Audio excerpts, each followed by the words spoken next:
हाँ जी बच्चे, हम डिस्कस कर रहे थे एक्सरसाइज नंबर 3.6 जो कि लास्ट लेक्चर में कंप्लीट हो गई थी। आज से नेक्स्ट न्यू टॉपिक जो है वो स्टार्ट होगा, वो है जी real life problems based on variation. Variation real life problems के अंदर किस तरह से इस्तेमाल होती है उसकी कुछ एग्जांपल जो है वो इस एक्सरसाइज में दी गई हैं।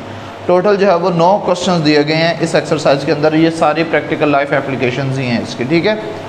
रियल वर्ल्ड प्रॉब्लम्स हैं इस वेरिएशन से रिलेटेड। पहली जो स्टेटमेंट दी गई है क्वेश्चन नंबर 1 की, वो कह रहा है the surface area of a cube varies directly as the square of the length of an edge. एक क्यूब की टोटल कितनी साइड्स होती हैं? 3 साइड्स होती हैं। क्यूब मतलब एक ऐसी क्लोज शेप और रेगुलर शेप जिसकी टोटल कितनी साइड्स हों? 3 साइड्स हों, और तीनों साइड जो है वो लेंथ में इक्वल होनी चाहिए, बराबर लेंथ की होनी चाहिए। उसकी लेंथ, विड्थ और हाइट तीनों जो है वो क्या होनी चाहिए? बराबर होनी चाहिए। तो वो क्या कहलाता है? क्यूब कहलाता है, ठीक है। तो अब वो कह रहा है कि अगर हम जो है वो ये देखें कि surface area of a cube varies directly as the square of length of edge. Edge मतलब किसी एक किनारे की जो लेंथ है वो उसके सरफेस एरिया के डायरेक्टली प्रोपोर्शनल है, ठीक है। तो आपने जो मालूम करना है, पहले उसने आपको सरफेस एरिया और लेंथ की वैल्यू दी हुई है ताकि आप के की वैल्यू निकाल सको। फिर उसके बाद उसने 2 पार्ट्स जो है वो पूछे हैं। कह रहा है कि ए की वैल्यू बताएं जब आपके पास लेंथ की वैल्यू जो है वो 4 यूनिट्स हो, और फिर लेंथ की वैल्यू बताएं जब ए की वैल्यू जो है वो एरिया हमारे पास 12 स्क्वायर यूनिट्स हो, ठीक है। तो इक्वेशन जो उसने हमें दी है, जो रिलेशन उसने बताया है, उसने डायरेक्ट बना कर नहीं दिया बल्कि उसने स्टेटमेंट की फॉर्म में जो है वो हमें बताया है। तो सबसे पहले हम इसको कन्वर्ट करेंगे इक्वेशन के अंदर, तो ये बन जाएगा area is directly proportional, sorry इसकी प्रोपोर्शनैलिटी हटा देते हैं, एरिया इज़ इक्वल टू के एल पावर 2। अब उसने दोनों वैल्यूज़ जो है वो हमें दी हुई हैं। ए की वैल्यू कितनी दी है? 27, और एल की वैल्यू कितनी दी हुई है? 3 दी हुई है, ठीक है। तो अगर मैं, और इसको आप इक्वेशन नंबर 1 कह लें, जब मैं इन दोनों वैल्यूज़ को इक्वेशन 1 के अंदर पुट करूंगा तो ये बन जाएगा 27 विच is equal to k into 3 power square, 3 की पावर 2, ठीक है। कि एल की वैल्यू हमारे पास 3 है ना, तो उसकी पावर 2। 3 का स्क्वायर कितना होता है? 9। ये इधर आके डिवाइड हो जाएगा तो 27 divided by 9 which is equal to k. तो यहाँ से के की वैल्यू जो आ जाएगी 9 1 ज़ा 9, 9 3 दा 27, तो के की वैल्यू आ गई 3। बात समझ में आई है? तो अगर इस के की वैल्यू को मैं इक्वेशन 1 के अंदर पुट करूं तो हमारे पास a is equal to 3 times l square, ये इक्वेशन नंबर 2 बन जाएगी, ठीक है। ये इस इक्वेशन को हम यूज़ करेंगे अगली 2 वैल्यूज़ को मालूम करने के लिए। अब उसने पहले पार्ट में क्या कहा है, क्या मालूम करना है? Find a when l is equal to, find a when l is equal to, length की वैल्यू कितनी दी हुई है? 4 दी हुई है, ठीक है। तो अब यहाँ पे हमारे पास इक्वेशन नंबर 1 के अंदर आपने सिर्फ लेंथ की वैल्यू 4 जो है वो पुट करनी है, तो a की वैल्यू मिल जाएगी। अब यहाँ पे लिखेंगे put l is equal to 4 in equation 1, sorry 1 नहीं, इक्वेशन 2 के अंदर, ठीक है। So a is equal to 3, l की वैल्यू कितनी आई हुई है? 4 और उसका स्क्वायर, ठीक है। 4 का स्क्वायर कितना होता है? 16। 16 को 4 के साथ मल्टीप्लाई करेंगे तो हमारे पास आ जाएगा बेटे 48। तो ये a की वैल्यू हमारे पास 48 आ गई है, बल्कि इसमें साथ में यूनिट भी लिख देना आपने, स्क्वायर यूनिट। अब पता नहीं क्या यूनिट होंगे, लेकिन जो भी यूनिट होगा उसका स्क्वायर होगा, ठीक है, स्क्वायर यूनिट्स। क्लियर होगी बात बच्चे? दूसरे पार्ट में हमें क्या मालूम करने को कहा था उसने? दूसरे पार्ट में उसने कहा कि लेंथ आप मालूम करके दें जब एरिया आपको गिवन हो। Find L when,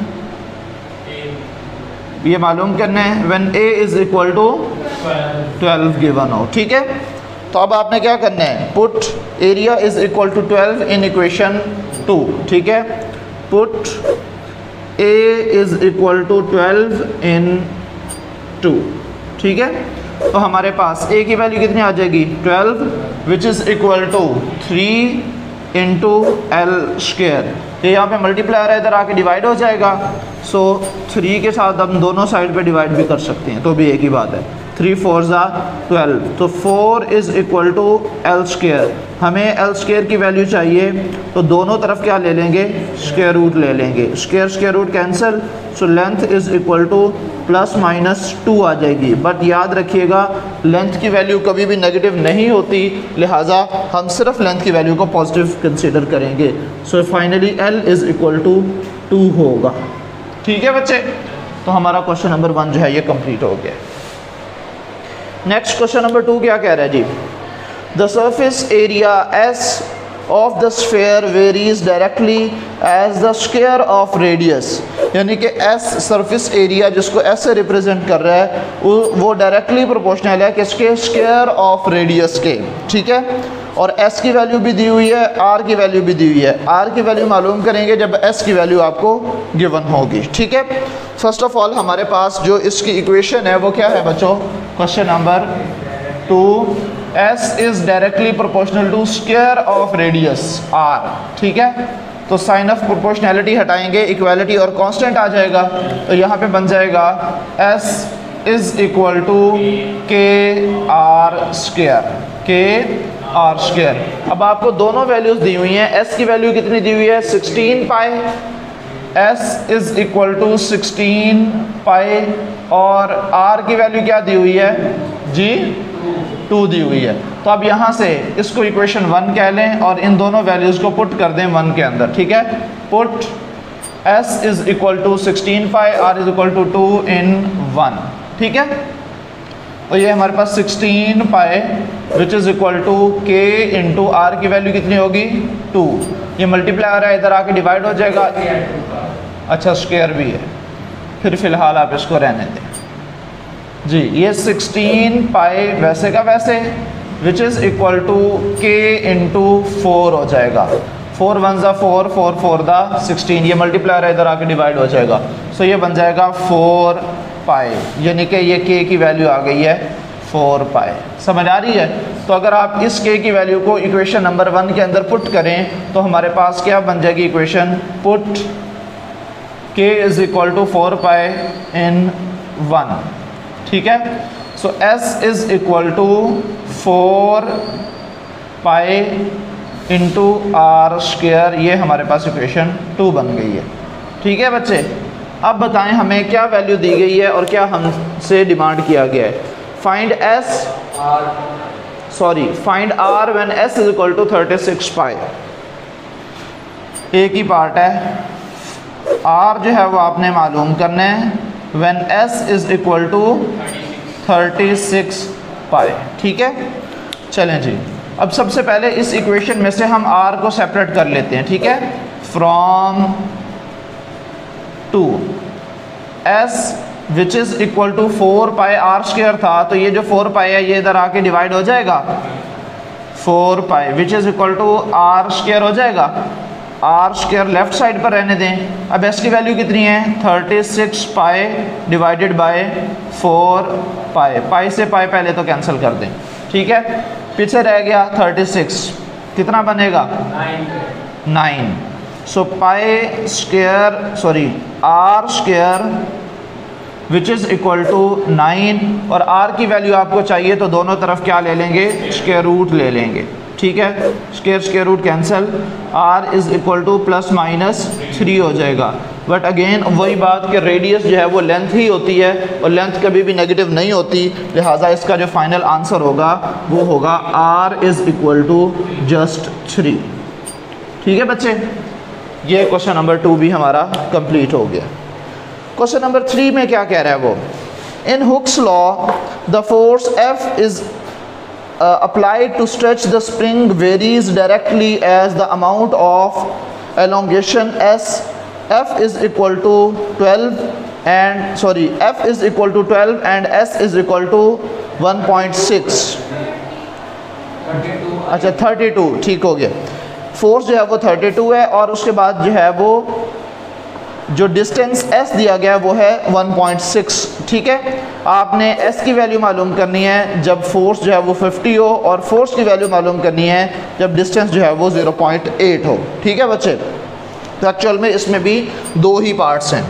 question number 3, question number 3 में उसने क्या कहा है कि फोर्स जो है वो डायरेक्टली प्रोपोर्शनल है एस के। ऐसे ही है ना, अमाउंट ऑफ एलोंगेशन जिसको एस से जो है वो उसने रिप्रेजेंट किया है। तो सबसे पहले इसकी प्रोपोर्शनैलिटी को ख़त्म करते हैं, हमारे पास इक्वलिटी और कांस्टेंट आ जाएगा, इक्वेशन बन जाएगी। अभी रिलेशनशिप है, सो F is equal to k into S, equation number 1। तो फर्स्ट केस में उसने कौन सी दो वैल्यूज़ दी हैं, फोर्स और डिस्टेंस दोनों ही दे दिए हैं। फोर्स की वैल्यू कितनी है बच्चे, f which is equal to 32 pound, ठीक है। और जबकि हमारे पास एस की वैल्यू कितनी दी हुई है, 1.66 इंचेस, ठीक जी जी, ये यूनिट है पाउंड, फोर्स को पाउंड में यहाँ पे शो किया गया है। अच्छा बेटे, उसके बाद हमें फ़िलहाल इन दोनों वैल्यूज़ को यूज़ करते हुए हम के की वैल्यू को सॉल्व कर सकते हैं, निकाल सकते हैं। तो आप यहाँ पे लिख दें put force is equal to 32 and s is equal to 1.6 in 1, ठीक है। सो हमारे पास 32 which is equal to k into 1.6, calculator है, 32 को 1.6 के ऊपर डिवाइड कर लें बेटे। सो ये 32 divided by 1.6 which is equal to k, और के की वैल्यू जो है वो यहाँ पे इन दोनों को डिवाइड कर लें, क्या आंसर आ रहा है 20। सो इसका आंसर आ गया, के की वैल्यू आ गई है 20। अब यहीं पे लिख दें put K is equal to 20 इन 1, तो हमारे पास ये इक्वेशन मॉडिफाई हो जाएगी। तो क्या बन जाएगी, f which is equal to 20 multiply by s, इसको आप इक्वेशन 2 कह दें। और अब हमसे जो उसने पूछा है वो वैल्यू हम निकाल देंगे, जो उसने दिया है वो हम लिख लेंगे। सबसे पहले उसने फर्स्ट केस के अंदर उसने क्या कहा है, एस जो है वो मालूम करें when f is equal to 50, ऐसे ही है, find s which is equal to unknown and force is equal to 50 pounds, ठीक है बच्चे जी। बच्चे अब हमने s की वैल्यू मालूम करनी है, तो इस इक्वेशन को थोड़ा सा सिंप्लीफाई करेंगे तो हमारे पास ये वाली इक्वेशन है, f is equal to 50 which is equal to 20 multiply by s। ये सबसे पहले तो आप इसको इसके साथ डायरेक्ट ही कैंसिल कर दें, 0 0 से कैंसिल हो जाएगा, या आप इसको 10 पे डिवाइड कर लें तो यहाँ पे भी 2 बच जाएगा, इधर 5 बच जाएगा। So 5 which is equal to 2 times s, इधर भी 2 पर डिवाइड कर दें, इधर भी 2 पर डिवाइड कर दें, ये कैंसिल आउट हो जाएगा और ये बन जाएगा बेटे 5 का हाफ करेंगे तो 2.5 which is equal to s हो जाएगा। सो s की वैल्यू आ गई 2.5 इंच, ठीक है बच्चे। तो s की वैल्यू तो हमें मिल गई। दूसरी दफ़ा उसने क्या मालूम करने को कहा था, फोर्स मालूम करने को कहा था, when s is equal to 0.8, find f when s is equal to 0.8, ठीक है जी बच्चे। इसी को अगेन जो है वो इक्वेशन नंबर 2 के अंदर पुट करेंगे तो हमारे पास सिंप्लीफाई होकर आंसर आ जाएगा, f which is equal to 20 multiply by s की वैल्यू कितनी है 0.8, इन दोनों को मल्टीप्लाई कर लें तो आपके पास आंसर आ जाएगा। क्या आंसर आ रहा है बेटे, 0.8 मल्टीप्लाई बाय 20 जी 16, ठीक है यही बनेगा 16। तो ये इसका आंसर आ गया बच्चे, ठीक है। तो ये आपका क्वेश्चन नंबर 3 भी कंप्लीट हो गया है। नेक्स्ट क्वेश्चन नंबर 4 जो है वो क्या कह रहा है, the intensity I of the light forms from a given source varies inversely as square of distance d from it, यानी कि I जो है वो इन्वर्सली प्रोपोर्शनल है d स्क्वायर के। तो आपको क्या मालूम करने को कहा है, पहले आप इसकी इक्वेशन लिख लें फिर इसको आगे सॉल्व करते हैं। First of all question number 4, intensity is inversely proportional to distance square, ठीक है। प्रोपोर्शनैलिटी हटाएंगे, इक्वलिटी और constant, so I which is equal to k over d square बन जाएगा, इक्वेशन नंबर 1, ठीक है। अब आप इसकी सुने, ये क्या फरमा रहा है, ये कह रहा है जी इंटेंसिटी की वैल्यू जो है वो हमारे पास 20 है और डिस्टेंस की वैल्यू जो है वो 12 फीट है फ्रॉम द सोर्स।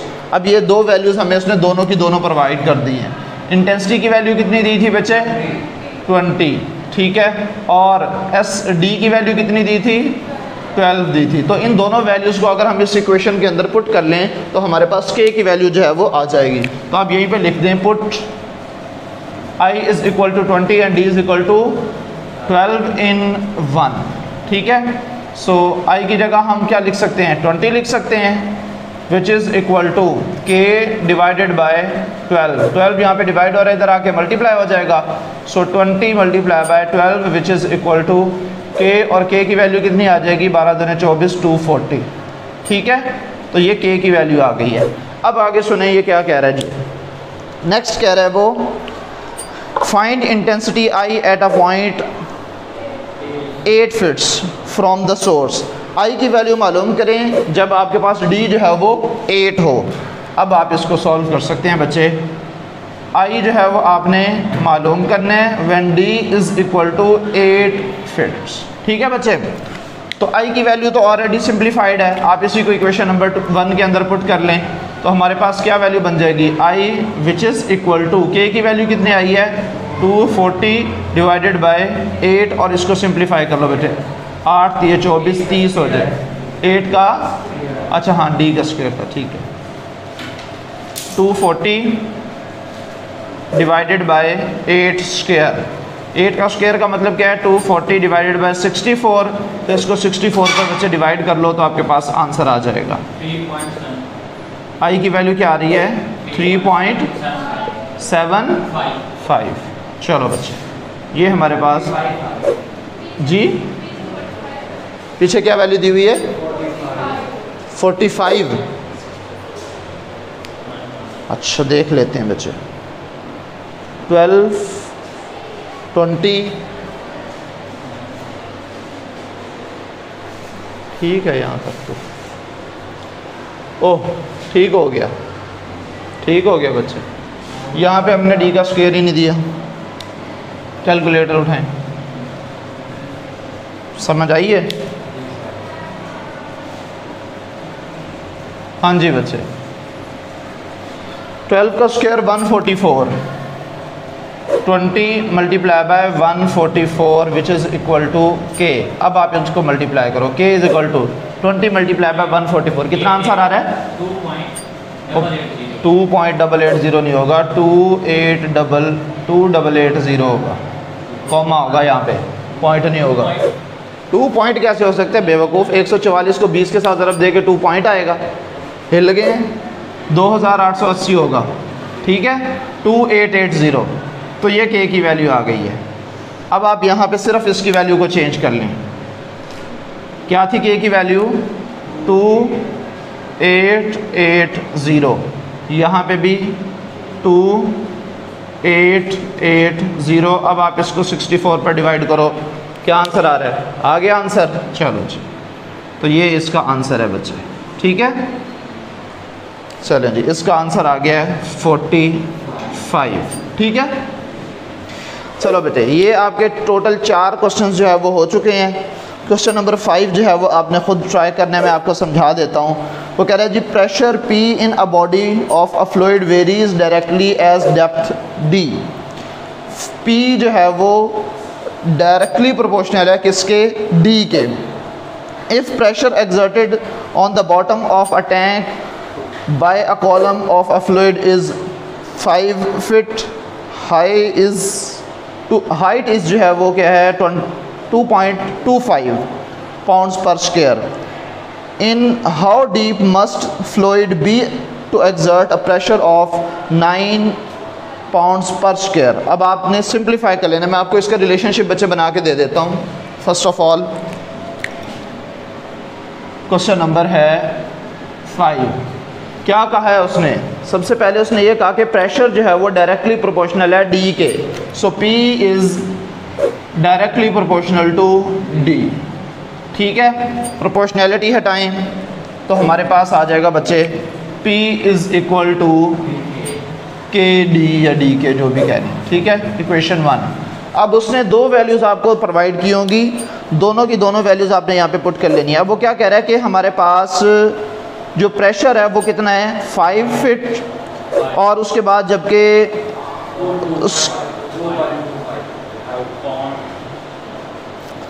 नहीं, प्रेशर 5 फीट नहीं है, डेप्थ जो है वो कितनी है 5 फीट है, डी जो है वो उसकी वैल्यू 5 फीट दी हुई है, जबकि जो प्रेशर है वो है बेटे 2.25 पाउंड्स पर स्क्वायर। ठीक है, तो पी और डी की वैल्यू दोनों आपको जो है वो दी गई हैं। पी की वैल्यू कितनी थी, P which is equal to 2.25, जबकि डी की वैल्यू कितनी दी थी 5। ठीक है, अब इसको आप पुट कर सकते हैं, तो ये बन जाएगा बेटे P is equal to 2.25 which is equal to K into D की वैल्यू कितनी थी 5। ठीक है, ये इधर मल्टीप्लायर है, इधर आके डिवाइड हो जाएगा, 2.25 divided by 5 which is equal to K। क्या आंसर आ गया 0.45। ठीक है, ये K की वैल्यू आ गई है। अब उसने हमें क्या मालूम करने को कहा है, उसने कहा कि आप जो है हाउ डीप मस्ट बी फ्लोइड, तो यानी कि आपने डेप्थ डी जो है वो मालूम करनी है, डी आप मालूम करें, और प्रेशर जो है वो कितना दिया हुआ है P which is equal to 9 pounds per square, 9 pounds per square. ठीक है जी, तो अब यहाँ पे इसकी वैल्यू को सिर्फ सब्स्टिट्यूट करना है डी की वैल्यू को मालूम करने के लिए। तो P की वैल्यू कितनी है बच्चे 9, आप इसको कह लो पुट इन 1, पुट इन, ये सारी वैल्यूज़ किस में पुट कर देनी है 1 के अंदर। डी की वैल्यू जो P की वैल्यू हमारे पास 9 आ गई है, और K की वैल्यू कितनी है 0.45 मल्टीप्लाई बाय हमारे पास D की वैल्यू है जो कि हमने मालूम करनी है एज इट। 0.45 को इधर आके डिवाइड कर दें, 9 divided by 0.45 which is equal to D, and D is equal to, नहीं 9 divided by 0.45, 9 divided by 0.45, 9 divided by 0.45, क्या आंसर है, क्या आंसर है भाईजान? More than less than half जो है वो वैल्यू पे आप इसको डिवाइड कर रहे हो, तो ये कैसे पॉइंट में आ सकता है? पहले ऊपर बड़ा नंबर है और बहुत जीरो से छोटे नंबर पर आप डिवाइड कर रहे हो तो बड़ी वैल्यू है कि आप इसको पॉइंट में बता रहे हो। क्या वैल्यू है बताओ अब? 20। हाँ जी 20। ठीक है, तो ये हमारे पास फिट, ये इसका आंसर आ गया। लो बच्चे, आपकी हाफ एक्सरसाइज जो है वो कंप्लीट हो गई है, मैंने बना के सिर्फ इक्वेशन देनी थी और पूरा क्वेश्चन ही सॉल्व हो गया। ठीक है, तो रह गए पीछे 5 के बाद 4 सवाल रह गए हैं। ठीक है, वो इंशाल्लाह सुबह डिस्कस करेंगे और आपका चैप्टर कंप्लीट हो जाएगा। ठीक है बच्चे, आज के लिए इतना ही काफ़ी है, बाकी रिमेनिंग 6 to 9 जो है वो सुबह इंशाल्लाह डिस्कस करेंगे। अल्लाह हाफ़िज़।